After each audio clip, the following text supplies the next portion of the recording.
Good morning and welcome to the Up Zone, where understanding politics is made simple. We are your two hosts, Mr. Elmer Floyd, former House Representative for the 43rd District in the state of North Carolina, and myself, Tisha S. Waddell, former City Council Representative for the Fayetteville City Council, 3rd District. I don't know what I just said. I was on autopilot, Mr. Floyd. I don't know what I just said.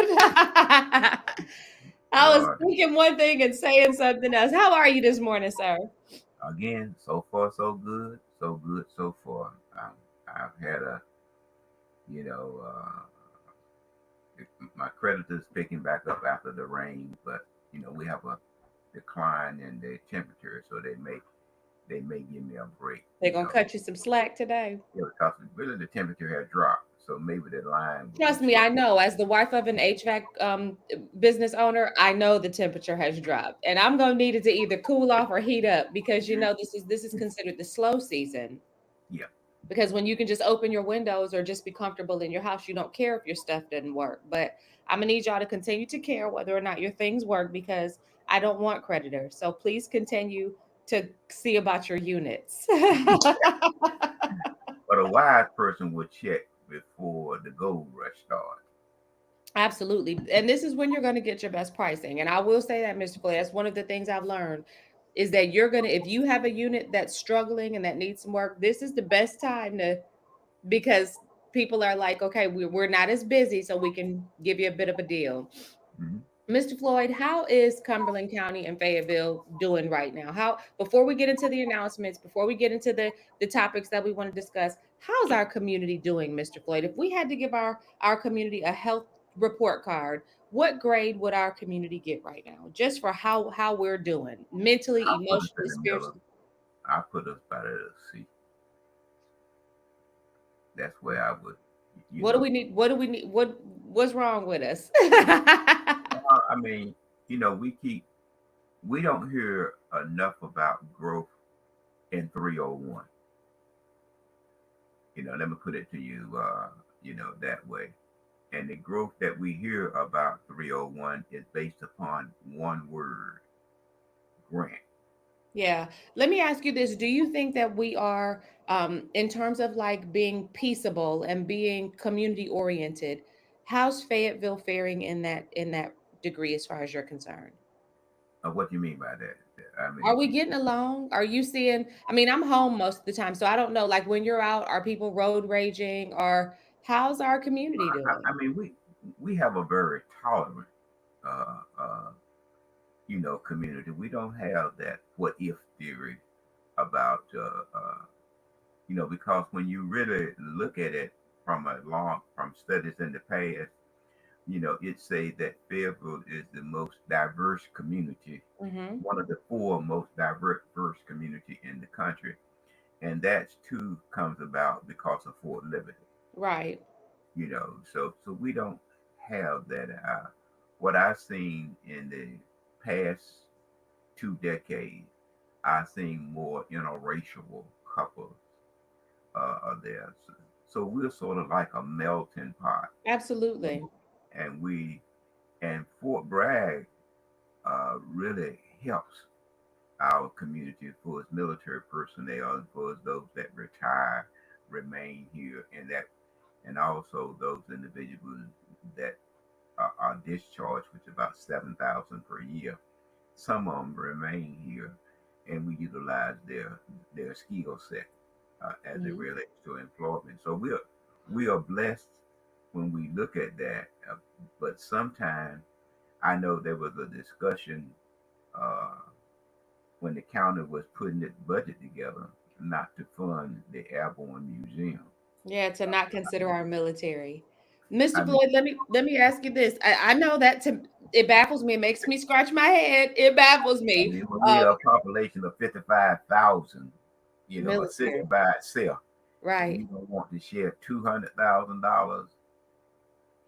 Yeah, makes you wonder. Mr. Floyd, I asked that question because I think sometimes we get lost in the shuffle of the politics, not us, but just people in general. And I do want to give people an opportunity to know that we don't think this is the worst community in the world. We just think we could do better. And so that's why we absolutely talk about the political content that we do and teach our following how to navigate this world, because if you understand what it all means, you can advocate for us to get to a B or an A. Well, on the program I was on yesterday, we talk about government itself. Now, our government is how we define it is that we have a strong council management form of government. Hmm. That's our government. Well, it's supposed to be However, a council. It's supposed to be a council management form of government, but well, we operate a lot often like a strong mayor form. We've talked that about that so many times. that's the same as on the county board of commissioners. We have a strong chairman and we have a strong mayor form of government. Yeah. So Well, we it's permit it. We permit it. Mr. Floyd, do you have any announcements for us today? other than the Vets Unlimited, they're having their fundraiser at the Shriners Club in Hope Mill this coming Saturday from 9 to 2. And I have attended many of those things, and I've seen people at at this event that I don't see at other events for whatever Ex- reason. Explain that to me. What you mean? You know, it's normally it's the same percentage of people that you see at a lot of your activities. What they Just used like to call it the Chitlin Circuit, when the people performed in their routine places. Yeah. but here I see people, you know, uh, totally different than events that I attend in the community, and it's well attended. Now, let me explain that to you. Now, it's well attended. The place is full, Yeah. but for some apparent reason, it's just like when I go to a Democrat function. It's the same percentage of the people that that are going to be there. Well, Mr. Floyd, that's one of the things that I would hope one day we'll find the secret sauce to, is being able to tap into that segment of our community that's not necessarily politically inclined, but that is reasonable and responsible and rational, because those are the people who really need to hear what we're saying the most. And I think what I'm hearing you say is, when you go to the Vets Unlimited functions, those are the people you're surrounded by, the reasonable, responsible, rational people that are not politically affiliated. But when you go to a activity, or when you go to one of these other things that's very politically charged, you see the same people, you see the same faces. And the outcome. I attended the Martin Luther King committee meeting 2 weeks ago, Hmm. and that meeting was for what we thought was for the board to look at expanding the board, but as we looked at it, the board had already expanded itself on July the 12th, unbeknown to the members that's normally participate. And Hmm. then when we had the meeting last Monday, same people had the meeting last Monday. They said that they was going to have a meeting this coming this past Monday. Well, I knew that based upon how the organization works, that they weren't gonna have no meeting that that Monday. Having said that, uh, one person indicated that they could not. The vice chair indicated that he could not be there. Right. But this Monday, one teacher indicated that she could not be there. But we had the meeting Hmm. on July the 12th, but one teacher said that she couldn't be there, so the meeting was canceled. When the Because vice one chair, person couldn't attend. yeah, when the vice chair was at the airport said he could not attend, the meeting went on. So it's the same people that doing the same thing, Right. conquer and control. Conquer That's and why, control. Oh, Mr. Floyd. huh? That should be the tagline of our community: conquer and control. That, that's the whole. I want to control. Oh I my mean, gosh. and that's what That sums up so much of what we have talked about over the years that we've been doing this podcast, conquer and control. But it does not lead to growth. Okay. Now, I don't know a thing about what Larry does, heating and air. And Only I thing don't that know a was thing it, about what you do. Yeah, because only thing that knows for y'all me are foreign to me. and have some understanding is a thermostat. Okay. Now beyond that point, you know, I'm lost. So I will call in the expert. That's right. Okay. So what our community, it's impossible for you to be a carpenter, a plumber, a heating and air conditioning person, an electrical person. It's impossible. Right. And do a good job now, you know. Right. But in our community, we want to be all of those, Right. you know. But I got sense enough now to know that I'm not gonna call no plumber to do no carpenter work. Right. I got that much sense now. Yeah. Well, I'm not gonna do it. I mean, and so like I've said to you many times, as I look at what is going to take place in November, I always say to you, Miss Waddell, if you're not going to be Amazon, I got to go over here and find Amazon. absolutely. And Mr. Floyd, when you talk about who can do what well, it leads me to think about questions that are still very unresolved. So, as an example, what is happening with some of these developments that need to be completed? I know that some of these things are out for rebid, but who is handling these things? We've got so many different things at the city level and the county level that are on the table, and we have very little clarity and very little resolution surrounding those items. But we do have a council that is agreed to push to be able to get the canine footage released in the dog handling incident for the canine officer and its handler, the police officer who I believe has resigned from their job. So we do have that going on. So while we may not have the clarity around what's happening with the tennis courts. While we may not be very clear on what's happening with the sidewalks along Rose Hill Road, while we may not be very clear about what's happened in many of the incidents that where alleged police brutality has occurred and body cam footage has not been requested, we may very well soon be extremely clear on what has happened between this canine and its handler. But at, at the end of the day, the footage and our community has been crying about footage because we paid for the camera.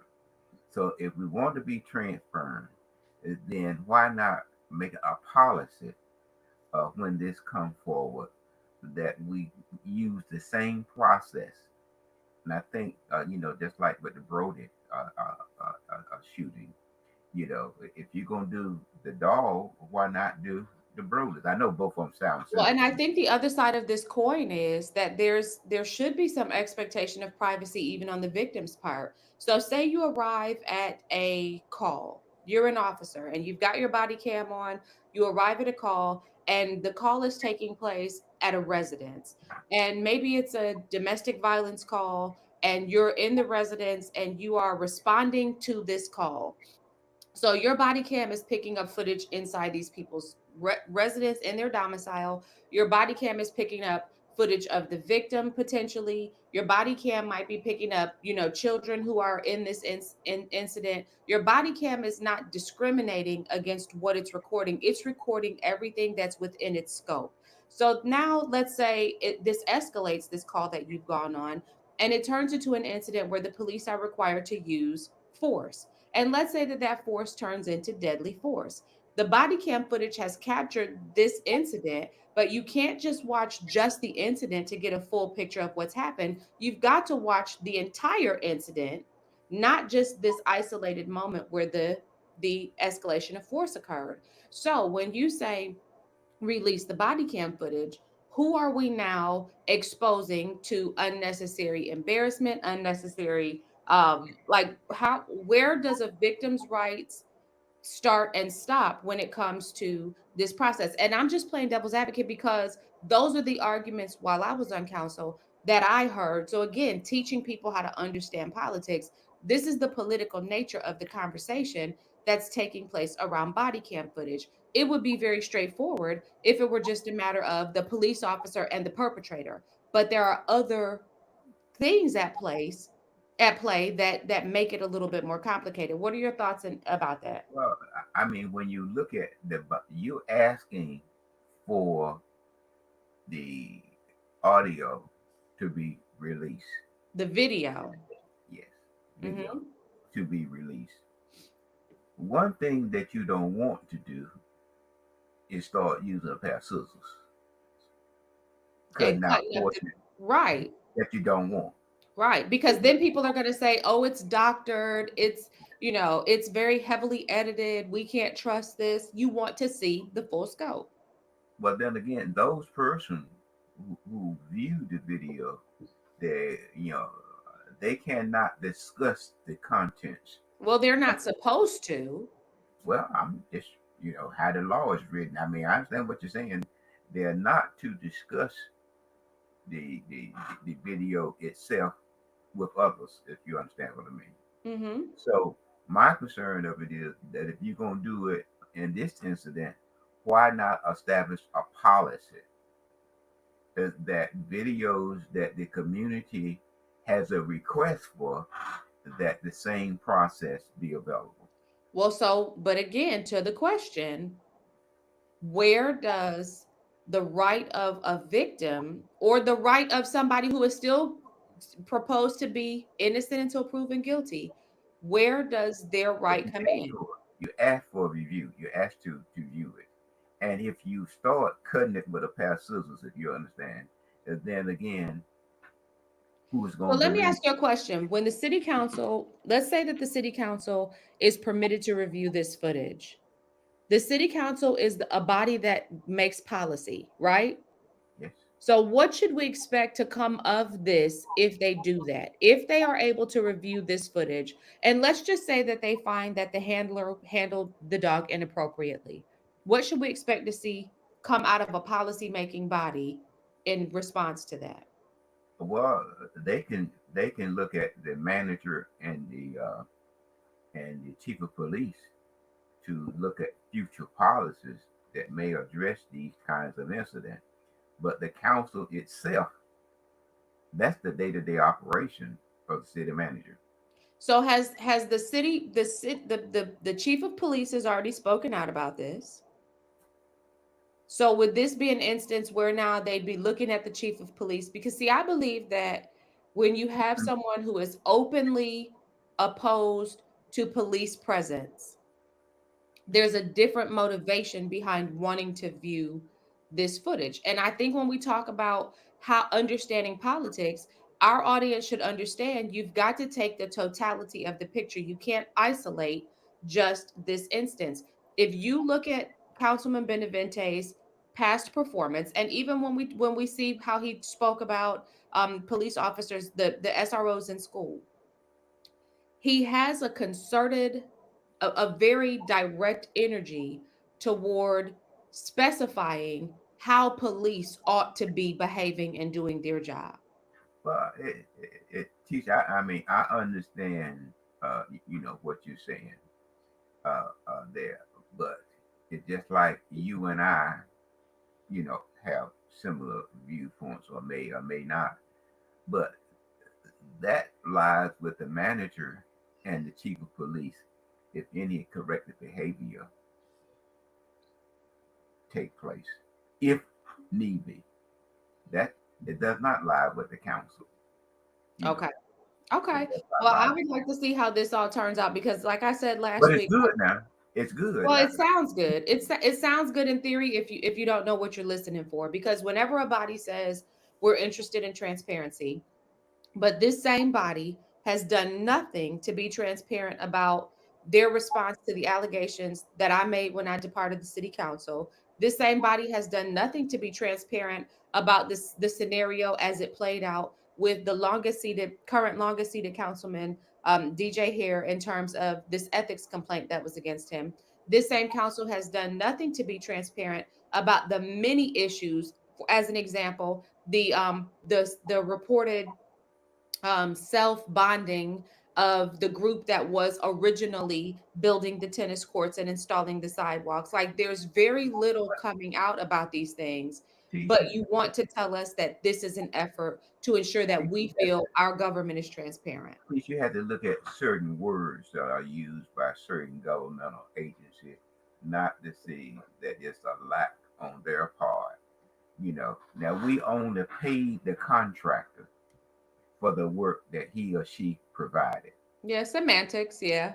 Okay, But we they only still paid. never would have been a contractor if Now their we only bond would have paid. been effectively vetted. If their bond would have been effectively vetted, allegedly, they would have never been the contractor Well, to that's what begin I'm with. saying. I mean, so that if my goal is to if the project is $4 million, Right. and my goal on this project is to walk away with $1 million in Then all I stock. gotta do is a little bit.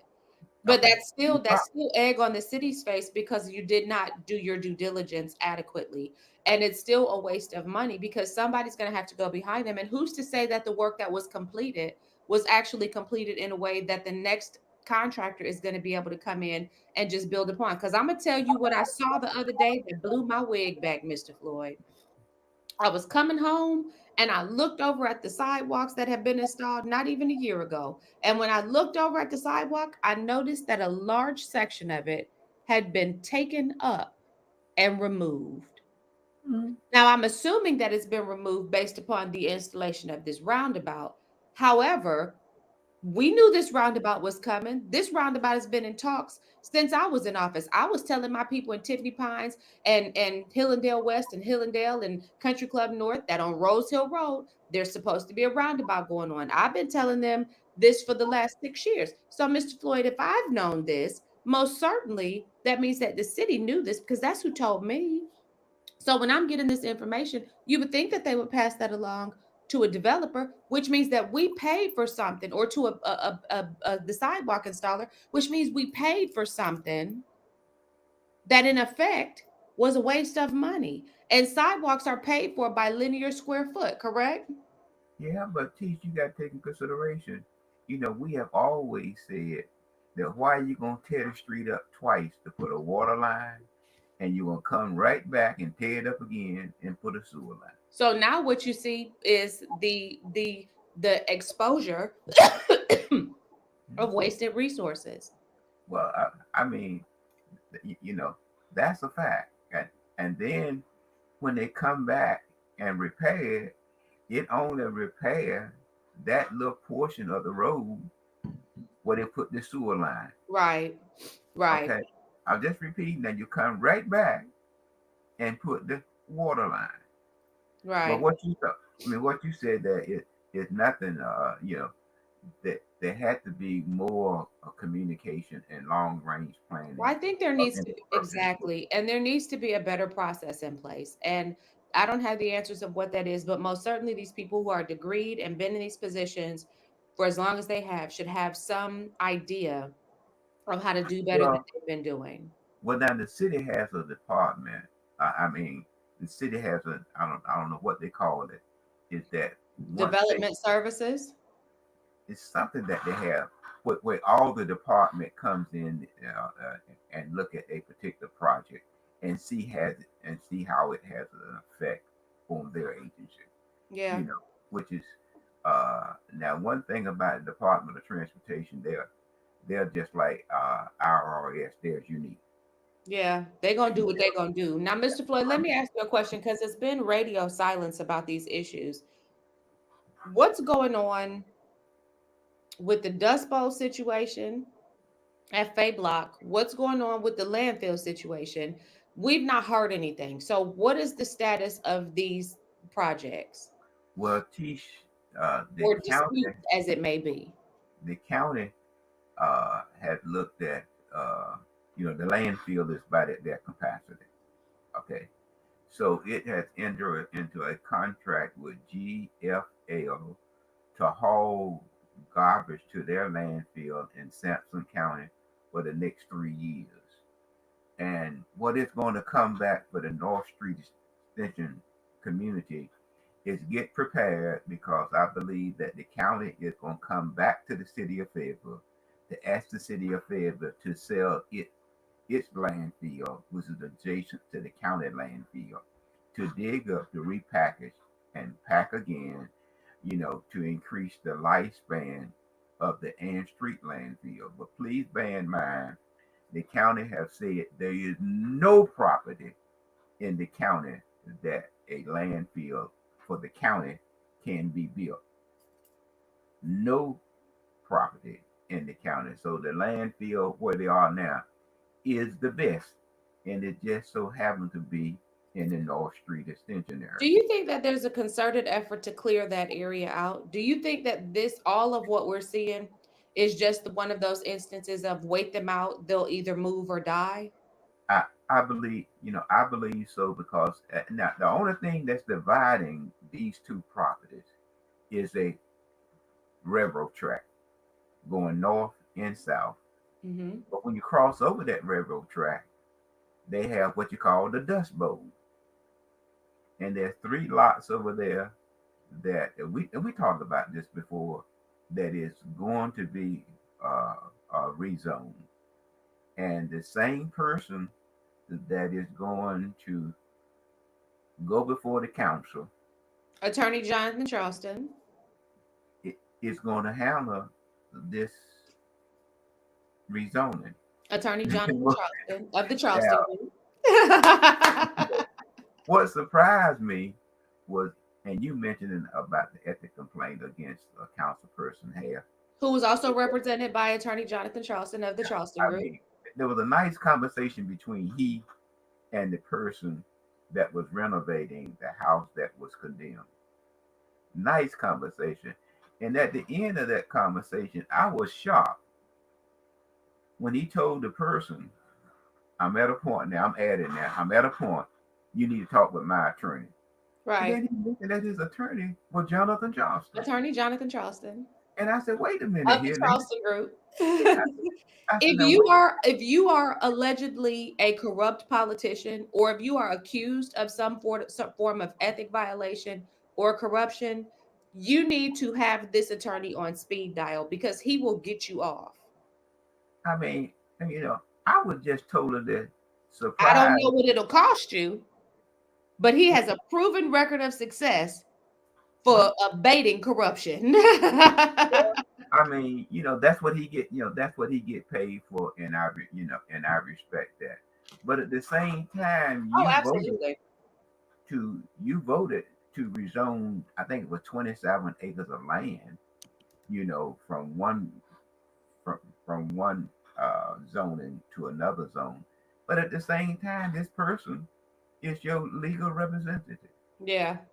I mean, so the North Street extension, both on both sides of the track, need to prepare yourself for what is going to happen going forward, because they are going to wait the North Street extension and the Dust They're Bowl waiting side. on you to move or pass away. That There doesn't seem to be any, and this is just my perception.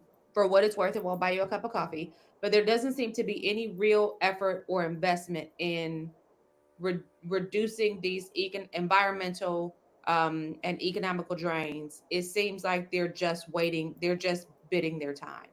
what they're waiting. I mean, if you go down North Street extension and you enter it from up under the railroad crossing, and you go around and come back out on Ramsey Street, full as the eye can see back that way, going towards the river, Fay Block Company is already present. Right. It's already present. So you have a base, you have a athletic field next to that, and you have a few houses. But just like on North Street Extension where the landfill, I think there may be 15 houses over there left, Chief. Well, Right. less than 20 houses that's over that neighborhood that's left. Right. We are environmental catastrophe, I feel, And remember, I said that I'm not a tree hugger. I've already made that very clear. I'm not the person who, thinks that everything is just gonna kill you and it's also dangerous. But I will tell you, I remember my mother telling me a story when I was a little girl about her having a little brother, um, and her little brother. This is when lead used to be in the paint. Her little brother got into the lead paint and he passed away as a result of, if I'm not mistaken, lead poisoning. So I do understand, and I know that every time you buy a house, you have to sign a lead disclosure, and you have to, especially if the house is of a certain age, acknowledging that you understand that there may be lead present and the dangers of that lead. Lead is a big deal, Mr. Floyd.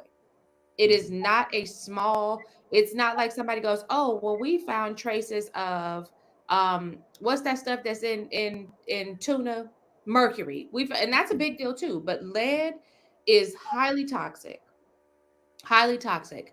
Well, I thought that this was such an interesting article because I saw the headline which said removing lead from water is a work in progress for Cumberland County schools. But then I went down and saw this right here where it says less than a week from the start of the 24-25 school year, Cumberland County schools have examined district-wide tests to measure lead in the water at schools. This blew my mind when they said this. The results, surprisingly good, according to the Cumberland County school official heading the testing. Almost 27% of the 86 district schools tested positive for lead in water. And that is considered surprisingly good. Mr. Yeah, I mean, Floyd, I don't know how Cumberland County school representatives continue to see, make such profoundly um disconnected statements. Like when you look at all of the schools and they're all failing, but you say schools are performing well. And then you look at the fact that 27% of the 86 school districts schools tested positive for lead in the water, and you say that's surprisingly good. Are you kidding me?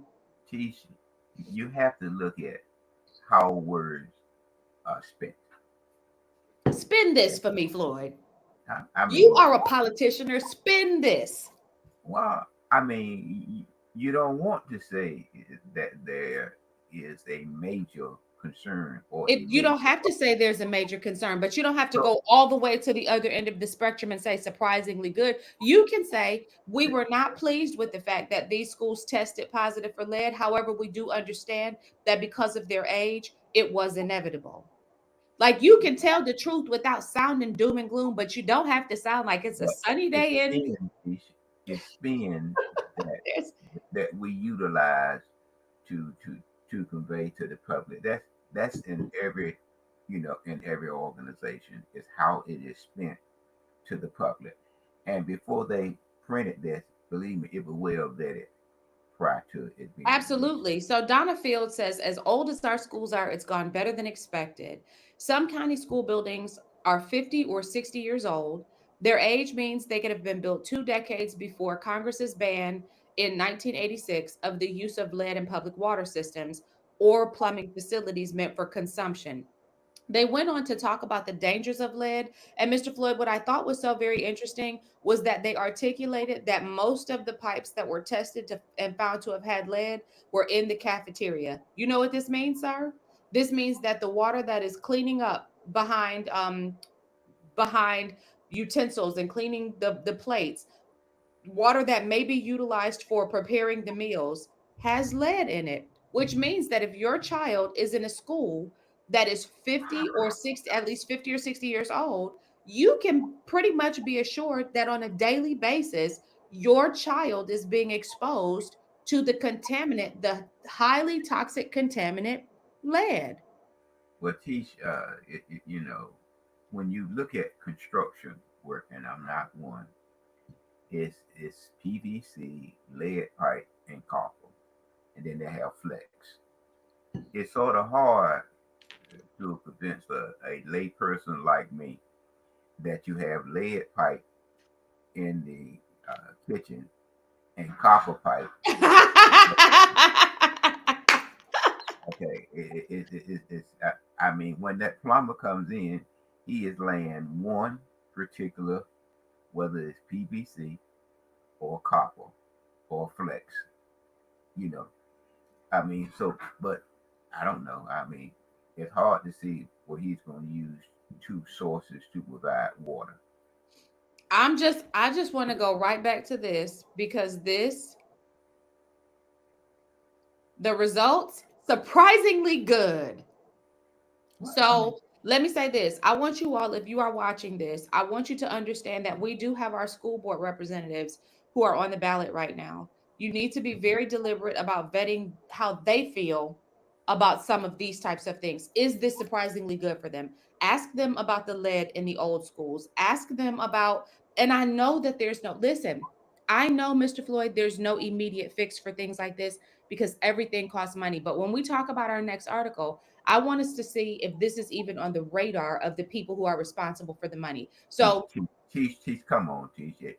If they already said that E. Smith, which need to be moved, mhm. is not a high priority, so why are you taking up my time to talk about this issue? So, and It's not. here's why. It's not a high That is an priority. excellent question. That's an excellent question. Here's why.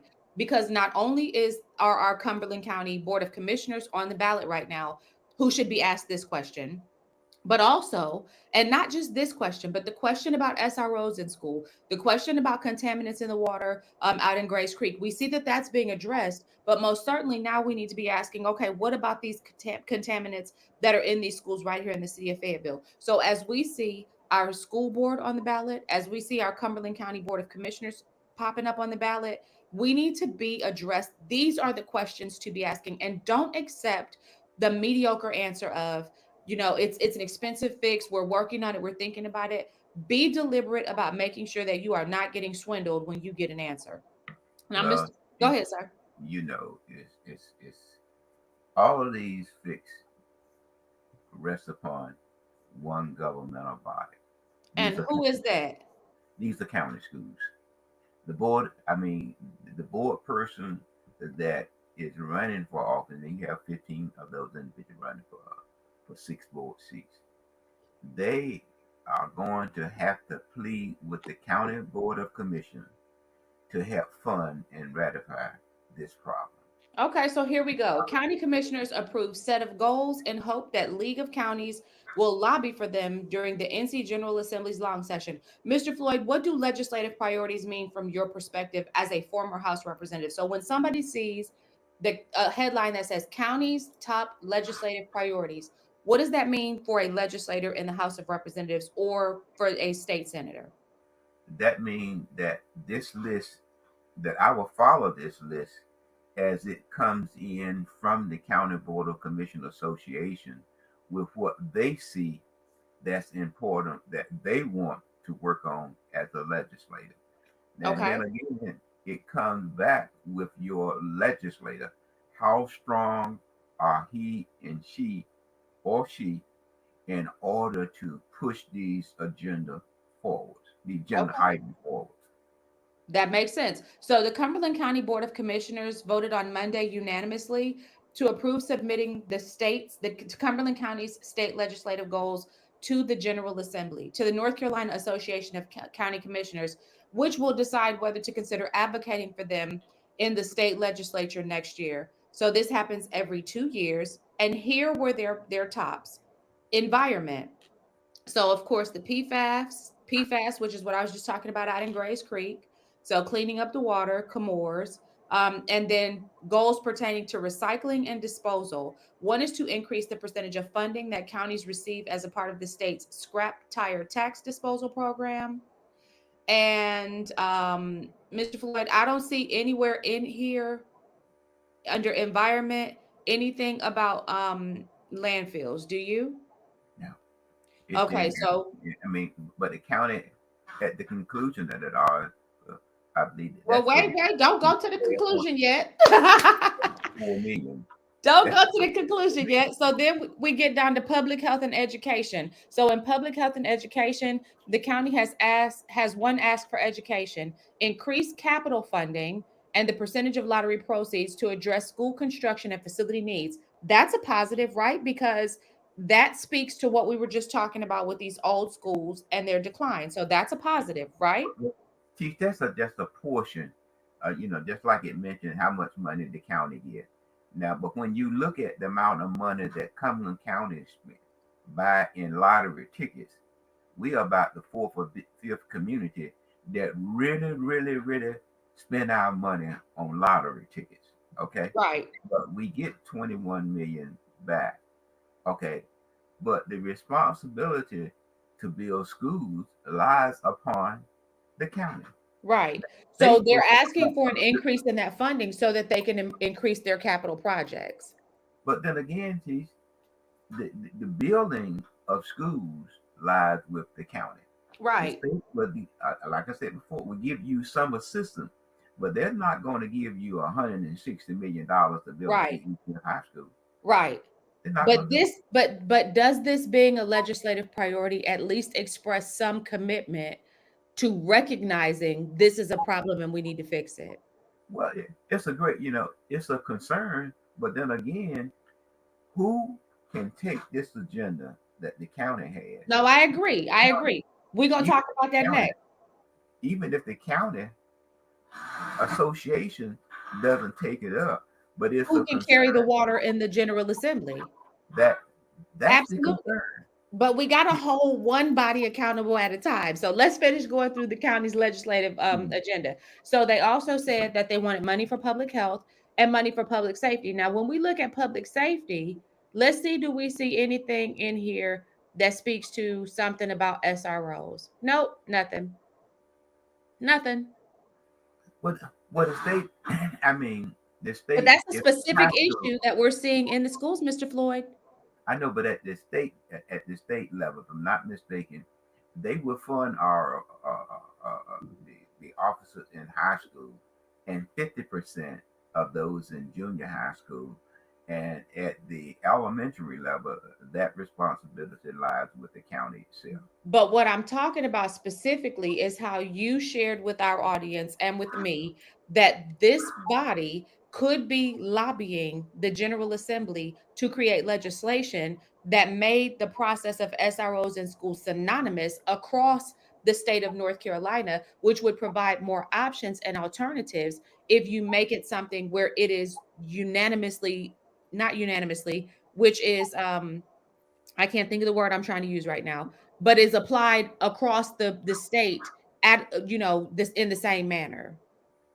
What teach, you know, it's just like uh, a couple of, I mean, when I was in the General Assembly, we had 60,000 plus teachers to be on Halifax Mall to come to rally teachers' pay increase and all the other things that go with recognition of the teachers. We had 60 plus thousand teachers, 60 plus thousand, and I don't believe that it changed the House seat to that great extent. Right, right. So So, we did see so, at the end of go ahead, sir.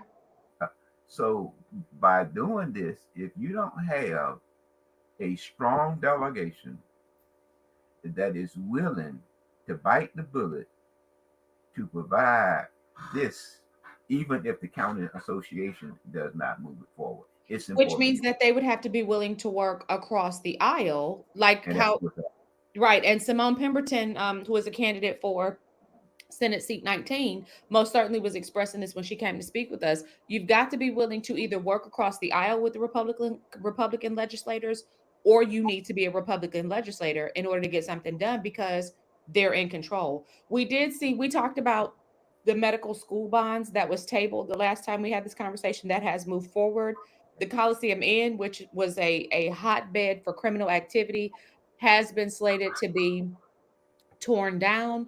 And as you were expressing earlier, the solid waste contract has been approved. That 3-year solid waste contract has been approved.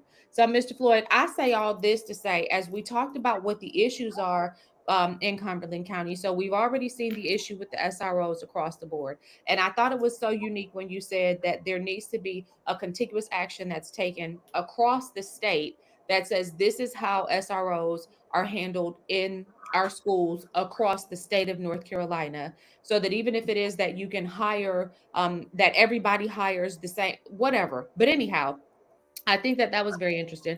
But but even when we go ahead, sir. if you have a shortage as it relates to field positions, police officer positions, and police officers are, you know, they are the same as the officers in the school system. Right. I just like to know how you, if you're unable to fill your vacancy that you now have. How you gonna create more jobs and you don't even have enough people for the jobs you have? Yeah, I'm just wondering how this Mr. is. Floyd, I think that's the same thing that they're wondering. And I think that we're allowed to say it and they're just not. But I think that's the same thing that they're wondering. But It, I it, think, when we look at the county's legislative priorities as they have discussed or outlaid and unanimously approved, it tells us a lot about what their priorities are well, I mean, it's or good. what they want to assert to the community that their priorities are. It's good, Tish. I mean, it's truly good. But again, all of those are not going to be taken up by the county. Not at all. Yeah, it never happens like that. So you're gonna have to have a legislator to pick those up that the county association does not add to their agenda and push forward for you. Right. And I just don't. Now, for a Democrat to do it and work across the aisle to reach those goals is political suicide. Okay. If you think that if you want to ask two persons, you ask Kurt and you can ask Floyd. Is it not political suicide? Absolutely. Absolutely. And that's exactly what we see. Mr. Floyd, finally, before we get out of here, your party's national convention is taking place. Well, it's taking place. Beautiful. We are singing unity and hope. We're singing unity and hope, and we have a person now. The vice president is really pushing forward that hope. She's really doing that, and the speakers are addressing that hope, and she is going to present What is the hope? the What hope, are we supposed to hope? improvement, democracy, and all the other ingredients that go along with that. The but comes at is that irregardless of what a president or what a governor wished in his delivery or her delivery, if you don't have a body, both chambers in the House and the Senate, to help you work towards those goals that you set and that you advocate to the people, Mm-hmm. then it's all in vain. But many politicians, and especially my party here in North Carolina, don't understand the importance of down ticket. Mm-hmm. Uh, what they believe in is how well I like T-Swat. If I like you, then I'm going to spend money in your campaign. If I don't like you or you in a swing district, then we're not going to provide you any money, but we did ask you to run. But Right. in order to change, you're going to have a stronger relationship in the House and the Senate. Okay. Right. So, you know, as an example, at the national level, Don Davis is a R1. That's District 1. Mm-hmm. So that's sort of like a swing district in a way that the district was drawn to either be 10, 4 or 11-3, with Don Davis being a swing. Mm-hmm. Now, when you look at Deborah Ross district, Ross district is a D15. The vice president has been there several times. And when you look at Fouché, she's a 21, D21. And And when you let's explain what this means. That when it's look, when you hear R and then a number behind it, that means that the Republicans are slated to like it's a one there's a 1 percentage point, meaning that is when They they have look a at 1 five. percentage point of voters that tend to lean more Republican. So if you hear D25, that means that 25% of the voters in that area tend to lean Democrat. So So it's slated. If you hear R1, that means it's kind of a swing district because 1% is not enough to hang your hat on. If you hear D25, that means it's a Democrat district. So what you're saying is she's going to where her votes are already secured. already secured. When you look at Don Davis and maybe Don District, you know, he may then again the candidate themselves may not want you to travel in his or her district, because I didn't ask when I was running in my 12 years to have the Democrat Party to come down to my district, Right.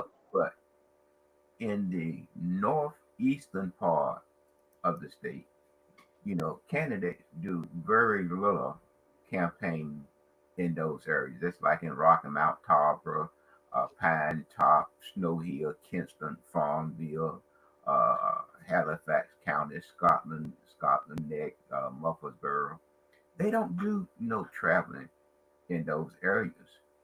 You see, we hover right around where we already have the numbers. Yeah. And if you want to be successful, you got to look at down the ticket. That's the key.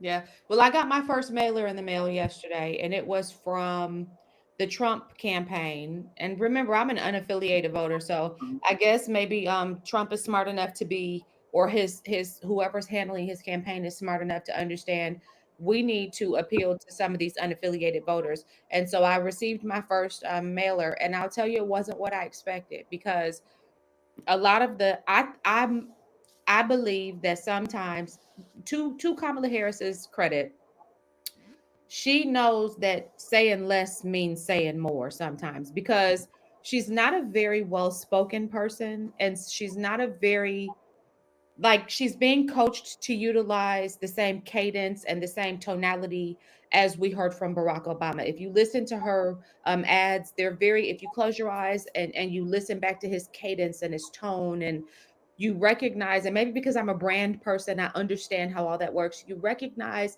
that she's appealing to that allure, but she doesn't do well in these types of scenarios where it's her and somebody and they're just talking. She sounds really screechy and very she suffers from the same issue I suffer from. When she laughs, it's a very high laugh and it's not a very, it doesn't have that rich tone, so it's not warm and welcoming, and it's more infectious but not really comforting. And so she's got a real issue when it comes to how she's perceived in those conversations, so she just shuts up. But we don't see that with the Donald Trump because he has some issues too, but he doesn't understand the beauty of just shut up. But to his credit, his those who are kind of rocking with him appreciate the lack of shut up, and they're looking at Kamala Harris and saying, "Well, you should say something." What So when I what saw she the does, ad, I expected the ad to be much more inflammatory, and it really wasn't. I thought that the Trump ad would be very inflammatory, and it really wasn't. It really wasn't. And so I think that when I'm looking at how these campaigns are being run, it still leaves me to ponder and wonder who will be victorious in November. what he's, right now it's a honeymoon. You know, so see, so one thing you have to realize, and I told a friend of mine, and we discussed. I said, what you got to remember, everybody don't like you. Okay, you see, and so the more you say, and the more I cater toward your agenda, then whatever I say is going to be criticized. Yeah, That's in absolutely. business. So let me enjoy this honeymoon that I'm on. Hopefully, this honeymoon will carry me over to the November 5th election. And then again, when you look at the Trump administration, they had asked Trump so many times to stay on key.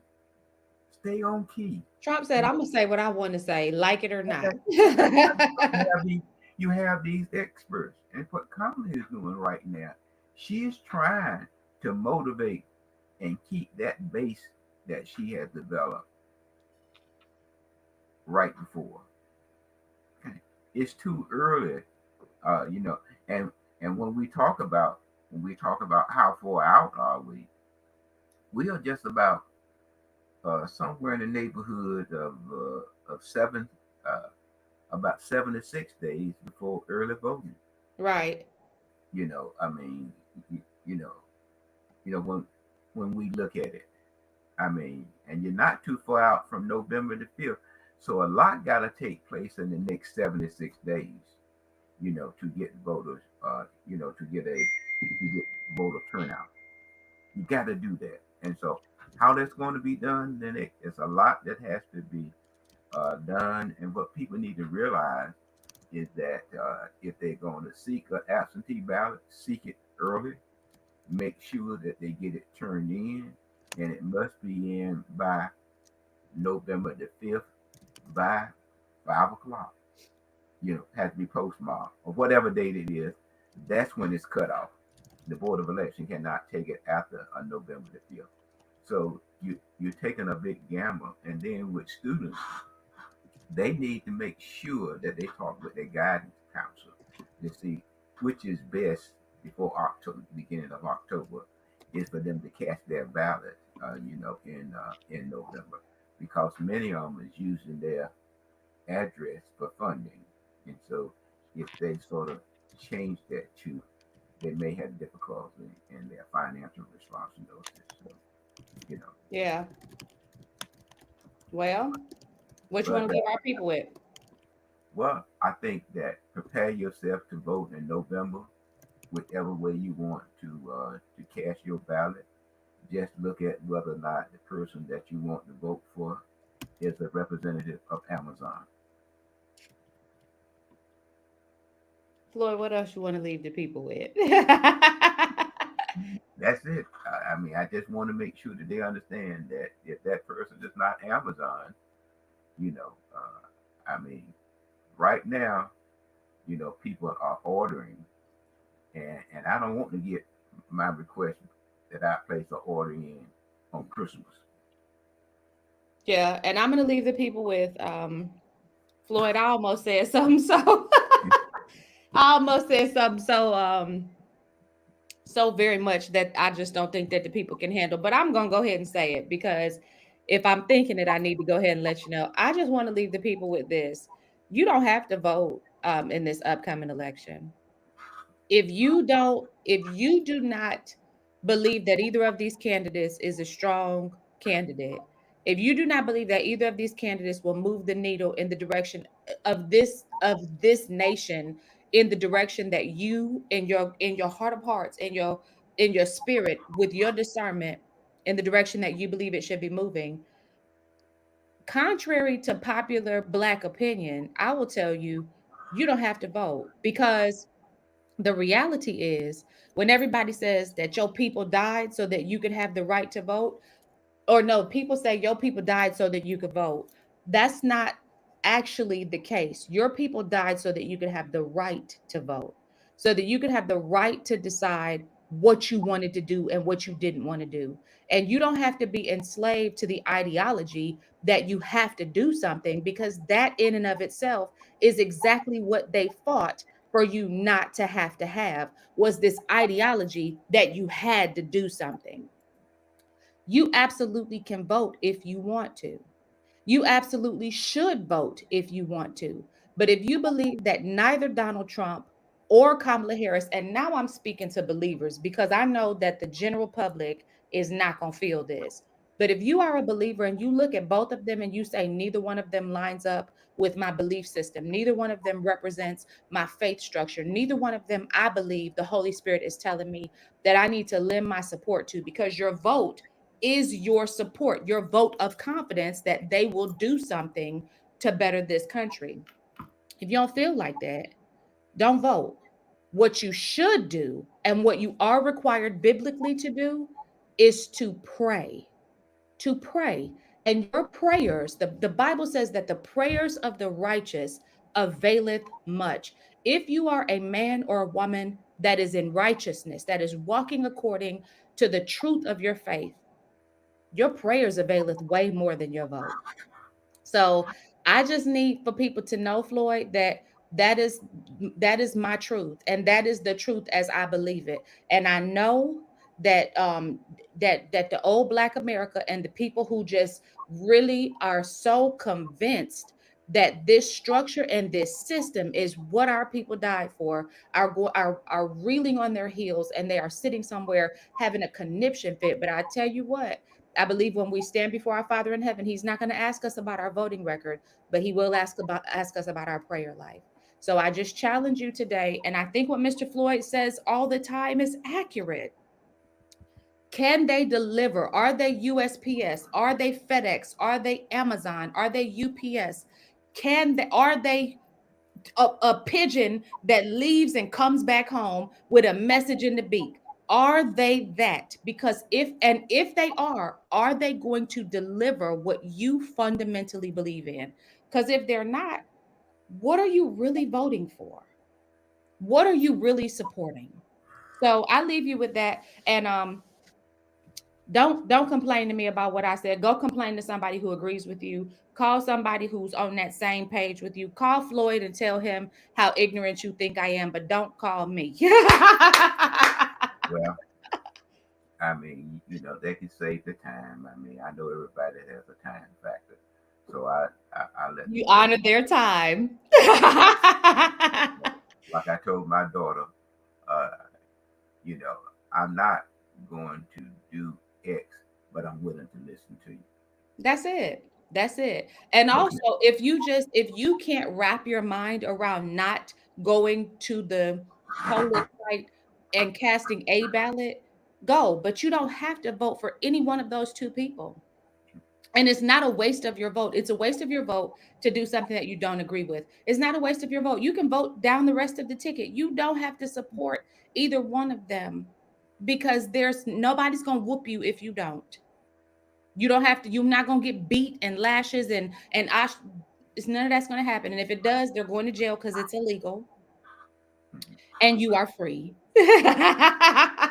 And Mr. Floyd, that's all I got. So I want to tell everybody: make sure you like, share, subscribe, and follow. Tell a friend to tell a friend, and join us next week on the next episode. Listen, we love y'all and we like y'all too. Well, some of y'all, we like some of y'all, but we love all of y'all.